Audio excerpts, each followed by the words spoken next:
يا صباح الفل، صباح الياسمين والسعادة والهنا على أحلى أخوات في الدنيا، ازيكم عاملين ايه؟ يا رب تكونوا بخير.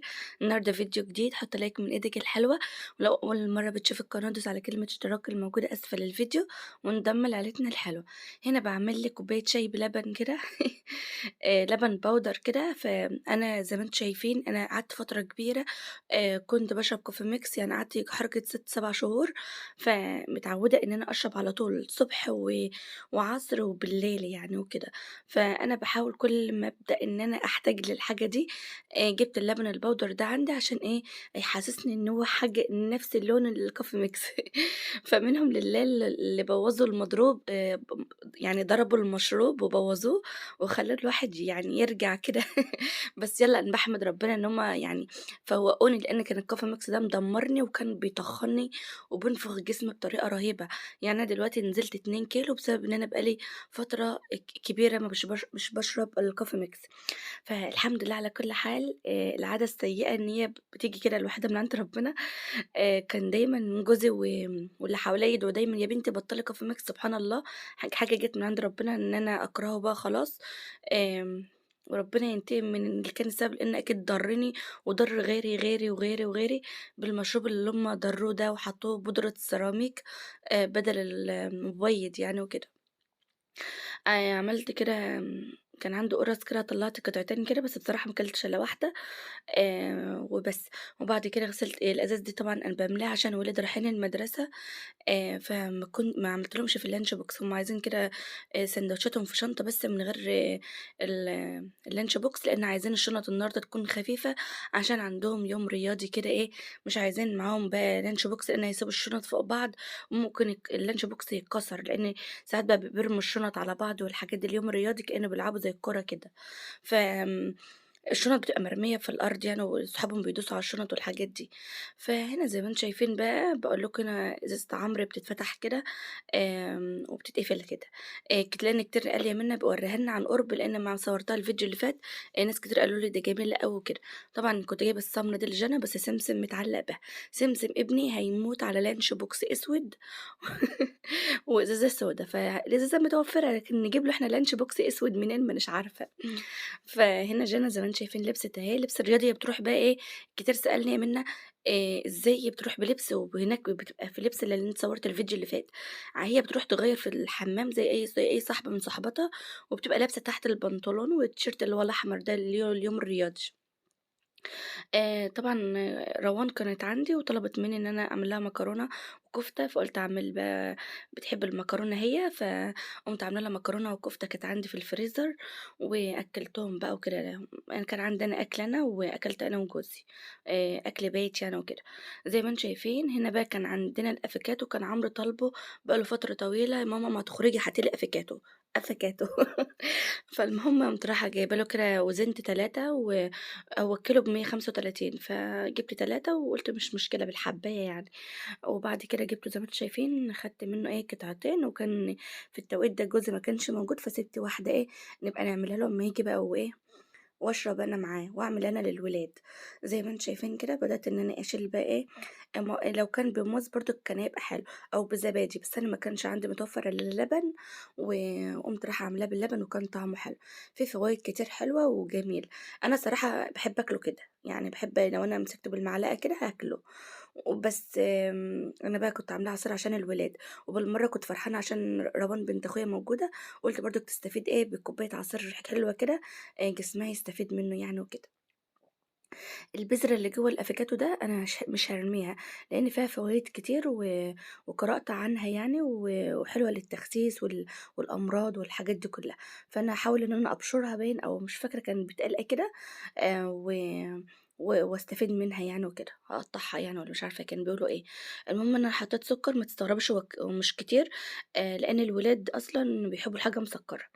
وهابدأ زي ما أنتم شايفين كده إيه، أحط لهم اللبن و ويشربوا يعني وكده.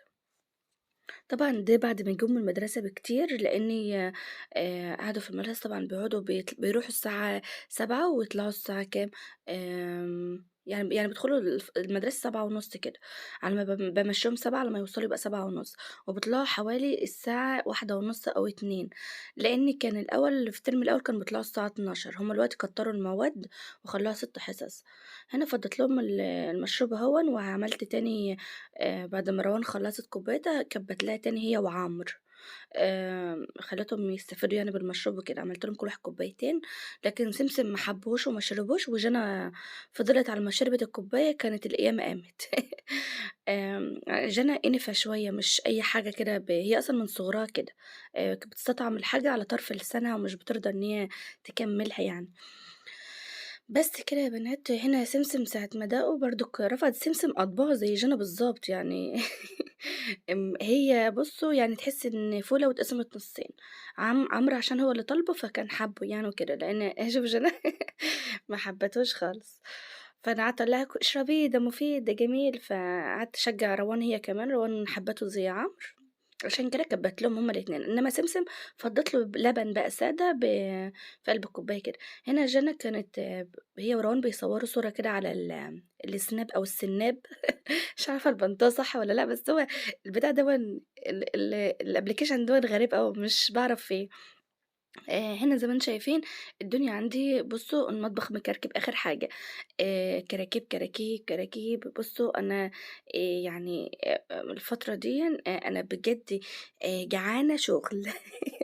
آه والله العظيم كده عايزة أشتغل وعايزة أنضّف الدنيا وعايزة أنظّم وعايزة أعمل كل حاجة، لإن بصراحة مش عايزة رمضان السنة دي يعدّي عليّا كده، أنا كل سنة في رمضان بابقى زعلانة كده من نَفْسي أوي في حاجات كتير مش عايزة أتكلّم معاكم فيها، بس بصراحة بابقى زعلانة أوي من نَفْسي إن أنا ما بابقى متشجّعة كده في الأول وعايزة يعني مثلًا أبسطها إن أنا أختم القرآن، كل مرّة أقول أختمه مرّة و2 و3 ساعات باجي كده في الآخر واكاسل، فأنا المرّة دي عايزة أعاقب نَفْسي عقاب واكافئ نَفْسي، يعني لو عملت كذا هابسط نَفْسي وأجيب لنَفْسي كذا، أو أخلّي حد يشجعني يا منى لو أنتِ حفظتِ كذا هنجيب لِك كذا، كده يعني أنتِ فاهمينّي؟ ما عادش عايزة أي حاجة تعطّلني، أنا مش هاعيش قد اللي عِشته بصراحة، وكُلّنا كده، كُلّنا اقعدي مع نَفْسِك وفكّري، صدّقيني ما فيش حد بينفع حد ولا حد هينفع حد أصلًا يوم القيامة حتى، ولا يعني الواحد أصلًا من يعني من رهبة الساعة والقيامة والحاجات دي، الواحد مش هيفكّر إلا في نَفْسه، يعني مش هيفكّر لا في عياله ولا الأب ولا الأم، ولو أم كده قدّامِك اللي ماتت يعني أنا باقول لو أمي اللي ميتة كده نِفْسي أشتاق وأشوفها كده لحظة وهي قدّامي ورهبة الموقف ده، الواحد مش هيبقى مش عارف يسيطر على أعصابه ولا كده يعني. فلازمًا نفوق لنفسنا ونشوف هنعمل إيه، يعني نراجع نفسنا. بصراحة أنا كل فترة كده تلاقوني باقعد أصفّي نفسي كده من كل حاجة يعني حواليّا، وساعات والله العظيم بابقى نفسي أعمل حاجات كتير بس الأوقات مش ملكاني، يعني في ناس كتير نفسي أسأل عليها يعني مختفية من القناة، أنا كنت متعلقة بوجودهم أوي وهُم عارفين نفسهم، بس ما أعرفش إن أنا أقول اسم وحد لأ، عشان ما حدش يقول لي أنتِ افتكرتيني وما افتكر وحد يقول لي ما افتكرتنيش. هُم عارفين أكيد نَفْسهم برضُك غابوا عن القناة مش عارفة أوصل لهم إزاي، كانوا دايمًا تعليقاتهم يعني بتطمّني عنهم كده، وربنا يا رب ما يحرمني من أي حد أنا حبيته واتعلقت بيه يا رب اللهم آمين. أنتم ممكن توصلوا لي، لكن أنا ما أعرفش إن أنا أوصل لكم عشان أنتم طبعًا أكيد القناة في أي وقت تدخلوا لها، فربنا يا رب يطمّنا عليكم كلّكم ويفرّح قلوبكم يا رب، و والله ما عارفة أقول لكم إيه. الواحد بُصّوا من بعد الزلزال والحاجات دي كلّها عاد حساباته من أول وجديد وقعد يقول لي إيه، لأ ده يعني ناس كتير بتقول لي: "يا منى هو أنتِ ما زعلتيش على أهل سوريا؟" "لأ طبعًا أنا زعلت، ده أنا حطيت بس نفسي في موقف من إن هُم يبقوا نايمين كده تحت أنا ذات عن نفسي باتخنق لمّا بانام تحت بطانية، يبقى هُم يعني الله يكون في عونهم من التراب ونايمين كده تحت البتاع والّا حاجة دايسة على رجليهم والّا على إيدهم." وشُفت مناظر كتير، فيديوهات كتير تعبت أعصابي، وبجد أنا بقيت عينيّا تعيّط كده وقلبي يتنفض من مكانه، وبقيت أدعي لهم يعني بجد والله العظيم مناظر ربنا يرحمهم برحمته يا رب، ويصبّر أهاليهم ويعوّض كل حد شاف الأذى وشاف الموت بعينه، يعوّضه يا رب بسعادة لا تنتهي، وأنا عارفة إن ما فيش حاجة تقدر تعوّضهم عن اللي ماتوا وعن اللي راحوا، بس ربنا كبير وربنا بينسّي والواحد يعني الحياة بتكمل، الحياة ما بتوقفش فعلًا والله العظيم، يعني الحمد لله على كل حال، هي دي الدنيا وهي طبعًا آخرتها معروفة والحمد لله. هنا كان عندي شوية توابل بافضّيهم كده في قلب البرطمانات.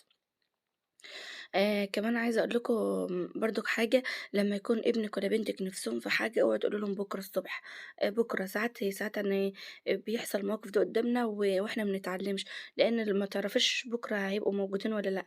يعني صعبت عليَّ بنت واحدة كاتبة على الفيسبوك بتقول بنتي كانت بالليل بتقول: "يا ماما نِفْسي ألعب في اللعبة بتاعتي وأنا قعدت أشخط فيها نامي، نامي، نامي الصبح تلعبي بيها، الصبح تلعبي بيها." فصحت من النوم ما لقتش بنتها يعني لقيتها في عالم تاني. شوفوا يعني حاجة بسيطة فضلت قاهرة الأم مدة طويلة. برضك أفتكر وأنا زمان كان في حد في بلدنا برضه كانت واحدة بتحكي إن كانت بنتها نفسها في برتقانة قالت لها طب روحي المشوار وأما تيجي هاجيب لك برتقانة، يا ماما نفسي تقول لها ما تروحي الأول، ولما يعني مشت ما رجعت لهاش تاني خلاص ماتت. فحاجات بسيطة صدقوني بتوجع القلب قوي وهي بتبقى بسيطة هي ما تاخدش ثواني مننا وخلاص. بس احنا مشغولياتنا وضغوطات الحياة بتاعتنا بتخلينا نيجي على حب الناس لنا، يعني ربنا يا رب ما يبعدنا عن ناس بتحبنا ولا إحنا نبعد عن ناس بنحبهم ونتعلق بهم، لإن بصراحة يعني إحساس بيبقى صعب أوي. بس يا بنات وعايزة أقول لكم كمان إن افتكر الرحمة، أنا مش عارفة دخلت في موال تاني بس اعذروني، لإن الفيديو ده متصور وأنا بجد شايفة مناظر صعبة أوي. عايزة أقول لكم أي حد ميّت لكم افتكروا له رحمة، ادعوا له كتير ربنا يرحمه.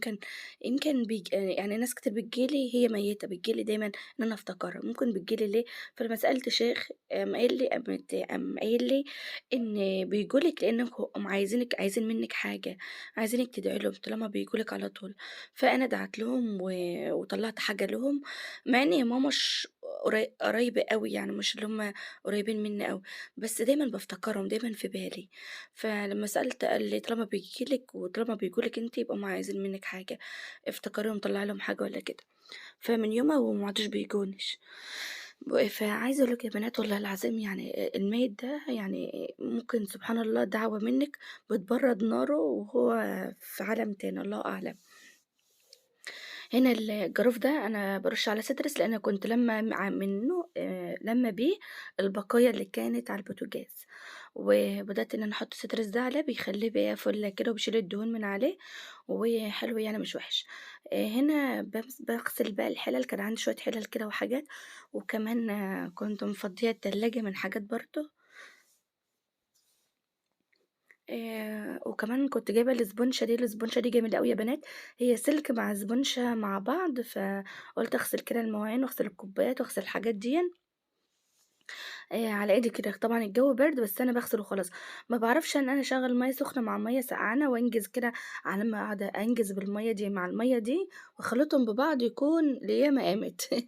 فعشان كده أنا باقوم ساعة ما إيدي بتتبل مَيّة سقعانة بافضل بقى أكمّل وخلاص، فاتعودت يعني على كده وهنا علب الجبنة والحاجات خلاص الحاجات اللي بتفضل من التلاجة باطلّعها، وبابدأ إن أنا أنضّف الدنيا كده يعني زي ما أنتم شايفين كده مش بتاخد معاكِ أي وقت ولا أي مجهود وكل حاجة بتخلص على فكرة يعني. وأنتِ بتغسلي المواعين كده فكّري في موضوع يشغل دماغِك إن أكلات جديدة، هاخلّص الغدا دلوقتي وهاروح أذاكر لولادي، هتلاقي الحاجة بتخلص معاكِ بسرعة. استغفري كتير، استغفري كتير، أهم حاجة الاستغفار الكتير ده بيريّح البال ويشيل ذنوب كتير متلتلة، وبالذات لمّا تقولي أستغفر الله العظيم من الذنب الأصغر قبل الأكبر، لإن ساعات الذنب الصغير ده بيبقى أصعب من الأكبر على فكرة. كنت خدت المعلومة دي زمان وأنا في الدرس الديني لمّا كنت باخد دروس دينية يعني وكده. فبجد الواحد كان اتعلّم كتير وكان بجد بيستفيد كتير، بس طبعًا لمّا خلّفت ولادي بصراحة عدّى وقت ضيّق وما عادش باقدر إن أنا أخرج ولا أروح في أي مكان، وبالذات كمان لمّا بقيت عرفت كمان إن أنا يوتيوبر يعني و وكده ما عدتش باعرف أخرج زي الأول، ناس كتير بتوقّفني مش حاجات يعني معجبين يعني أنتِ فاهمين قصدي، وإيه اللي يخلّيكِ تطلعي، وإيه اللي يخلّاكِ تكشفي حياتِك، وأنتِ عارضة حياتِك، وأنتِ أكلِك على النت، باخد يعني الناس بتلومني كتير. فربنا يا رب يهدي الحال يا رب. هنا زي ما أنتم شايفين ما فيش أحسن من اللحظة دي، اللحظة دي بابقى عايزة أقعد على المطبخ وعلى الرخامة واستربع وأزغرط. بس للأسف ما باعرفش أزغرط يعني. فبابقى فرحانة جدًا، جدًا يعني بنفسي وفخورة بنفسي كده، وبالذات إن مطبخي يا بنات في داخلة باب الشقة، يعني لو مكركب اللي داخل من باب الشقة شايف كل حاجة، بابقى متضايقة لو حد غريب دخل لي وشاف المنظر مش مترتب، مش نضيف، وبالذات جوزي بقى، يعني جوزي من النوع اللي بيقرف جدًا، يعني ما بيحبش المواعين في الغس في ال في الحوض ولا الحاجات دي كلها، فبيفرح لمّا يلاقي المطبخ نضيف أوي. كلنا بنفرح بصراحة أي حد بيفرح. خدت كده فوطة المطبخ حطيت كلوركس ألوان وإريال ومليت كده الغسالة شوية مَيّة كده وبالمرّة حطيت البتاعة اللي اسمها إيه دي، آآ المريالة بتاعة المريالة بتاعة المطبخ، فغسلتهم كده بادّي لهم على فكرة غسيل وبعد كده باشطفهم مرّتين، بانزّل المَيّة مرّتين وباشطفهم كده. بس يا بنات وما تقلقوش المَيّة مش قليلة، أنا لسه مشغّلة الشطافة أهي بتنزّل لهم مَيّة بس وخلاص باحط لهم شوية Ariel كده من اللي هو الجل ده ريحته فظيعة يا بنات، باحب ريحته أوي، بس هو للأسف كل مدى ما بيغلى يعني، فأنا بصراحة قعدت عايزة أستغنى عن حاجات كتير، عن منظفات كتير، وأعمل منظفات بقى في البيت بقى وخلاص، اللي هو مثلًا كلوركس ألوان أحط عليه شوية مَيّة يبقى بخاخة للتنضيف، مثلًا برسيل جل مع كلوركس ألوان برضه كده بخاخة للتنضيف، يعني بُصّوا نحاول نوفّر على قد ما نقدر، وكمان الخل مع البريل بتاع المواعين، أدا كده حاجات. المهم إن أنا خدت shower ونيّمت الولاد، طبعًا سمسم فضل صاحي معايا، مش بينام يعني طبعًا عشان عمرو وجنى بيناموا بدري بيصحوا بدري عشان المدرسة، فبيناموا بدري، أمّا سمسم بيفضل سهران شوية بقى. بس فبدأت إن أنا بقى بعد ما خدت الشاور أريّح نفسي، لأ ده أنا نفسي أفرش وأنام هنا. المهم إن أنا قُلت طالما ما عادش هاعمل حاجة هنا، أجيب زيت جونسون أو أي زيت أو زيت زيتون، زيت طبيخ، أي حاجة، وتلمّعي الرخامة بتاعتِك لإنها بتكون بهتانة كده، طبعًا اللون الأسود ده بيجيّر بيكون بهتان يعني. آمم، هي دي رخامة جالاكسي فاهماني؟ لو هي رخامة بلاك هتكون أحلى يعني، فلو أنتِ بتعملي لسه رخامات وتحبّي الفصوص اللي زي ديًّا عادي، لو مش بتحبّيها هاتي اللي هو البلاك، الرخامة البلاك دي بتبقى أحسن، بيتهيأ لي ما بتبهتش زي دي. بس المهم هتلمّعي الرخام بتاعِك مش شرط الرخام الأسود، ممكن أي رخام تاني، هتلمّعيه كده بالزيت، بيدّي لها لمعة كده وتصحي الصبح تلاقيها عاطية لِك إيه، لمدة يعني يومين 3 ومش بيطوّل معاكِ البريق ده، وبس وباشغّل الليد ده يا بنات وبرضه بيدّيني إضاءة حلوة، وهنا سايبة الإزازتين دول هاغسلهم بقى، حاطة فيهم بريل بخل يعني زي ما أنتم عارفين طريقة غسيلي في الفيديوهات اللي فاتت، وهاغسل الكوبايتين دول مطرح ما كنت عاملة ينسون بقى ليّا أنا وجوزي. اليانسون قبل ما تناموا بيبقى حلو أوي يعني وكده. بس يا بنات وبعد كده هابدأ ألمّع الجزء ده التاني برضه، والمناديل دي بقى بارميها فين بقى، بارميها تحت الكيس بتاع الزبالة أعزكم الله يعني الباسكت كده، عشان بيدّي ريحة حلوة أوي في الباسكت. آمم،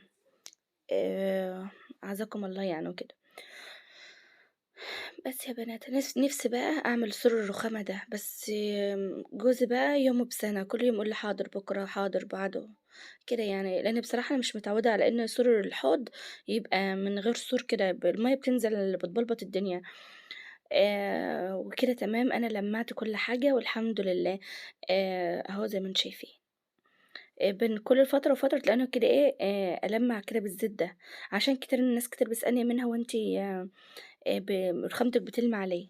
هو ده السر عند أي حد في الدنيا هو الزيت ده، مع إن بتاع الرخام والله كان قايل لي إن لمّا تحبي تلمّعيها جيبي سلك معين وخشن وابدئي اعمليه، بس أنا باخاف لا يخربشها بصراحة.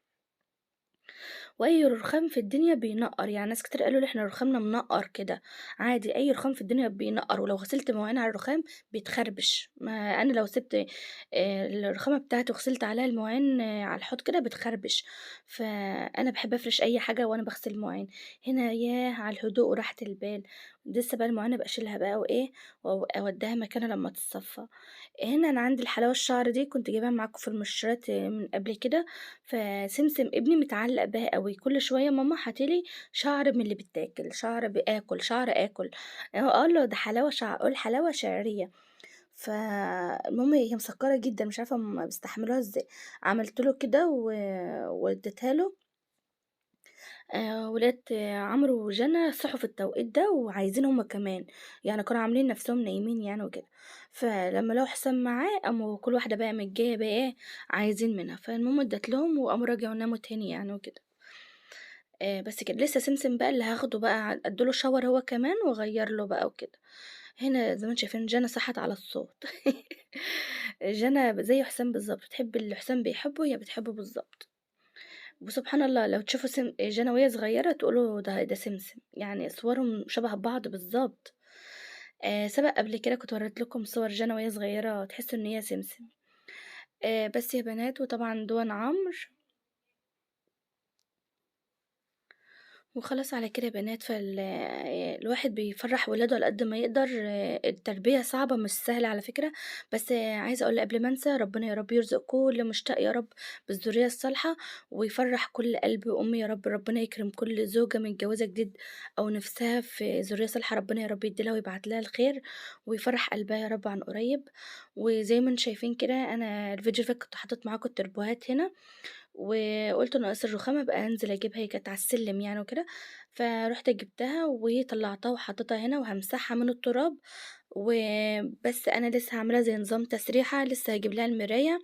أنا عندي مراية بس أنا كان نفسي أشتري مراية من اللي هي المدوّرة دي، اللي هي اللي حواليها خشب دي، بس لسه بإذن الله أمّا أبقى أخرج كده وأبقى أشوف وأبقى أشتريها، بس أنا هاحط لها أي مراية كده مؤقتًا لحد ما إيه، أجيب لها بقى حاجتها يعني وكده. وخلاص، فهنا زي ما أنتم شايفين بامسح من التراب. أنا عايزاكِ بقى بُصّي تحطّي لي لايك، وعايزة الفيديو ده يوصل لايكات حلوة كده وكمان شير وسبسكرايب لو أول مرّة بتشوفي القناة، وإن شاء الله الأيام الجاية هتبقى حلوة بإذن الله علينا كلّنا، وكلّنا هنتبسط وهنعيش أيام حلوة بعد يعني بعد الصبر جبر وبعد العسر يسر، وبعدين إن شاء الله بعد كل حاجة وحشة هتشوفيها ربنا هيعوضِك بالخير وبالسعادة وتفائلي خير ربنا هيبعته لِك إن شاء الله بإذن الله. كل حاجة صعبة بتعدّي وقتها وبتاخد وقتها وبتعدّي علينا ونفتكرها فيما بعد تبقى ذكريات يعني، فاحمدي ربنا إن أنتِ بخير وبصحة حلوة، ويا رب يكون الفيديو بسيط والسلام عليكم ورحمة الله وبركاته.